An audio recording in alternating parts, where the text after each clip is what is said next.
Interpreter చూద్దాం. ఈ రెండు మిషన్ కోడ్కి కన్వర్ట్ చేస్తాం. మిషన్ కోడ్ అంటే బేసిక్గా ఇప్పుడు నువ్వు రాస్తావు, ఒక ప్రోగ్రామ్ రాస్తావు, ఇంటూ ఏ అట్లా ఒక 10 సెట్ ఆఫ్ లైన్స్ రాస్తావు కదా. ఈ సెట్ ఆఫ్ లైన్స్ కంప్యూటర్కి అర్థం కాదు. కంప్యూటర్కి కేవలం బైనరీ లాంగ్వేజే అర్థమవుతుంది. బైనరీ లాంగ్వేజ్ అంటే ఏంటిది?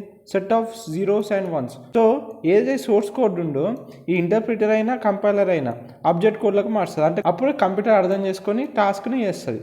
ఇవే కంపైలర్ అయినా ఇంటర్ప్రిటర్ అయినా రెండు మిషన్ కోడ్ కన్వర్ట్ చేస్తాయి. కానీ ఇక్కడ ఇంటర్ప్రిటర్ ఏం చేస్తుంది? లైన్ బై లైన్ కన్వర్ట్ చేస్తుంది. ఒక లైన్ కన్వర్ట్ అయినాక సెకండ్ లైన్ కన్వర్ట్ చేస్తుంది. వేరే కంపైలర్ కోడ్ మొత్తాన్ని ఒకటిసారి కన్వర్ట్ చేస్తుంది బైనరీ కోడ్కి. ఇది లైన్ బై లైన్ చెక్ చేస్తుంది కాబట్టి ఇది స్లోవర్గా ఉంటుంది.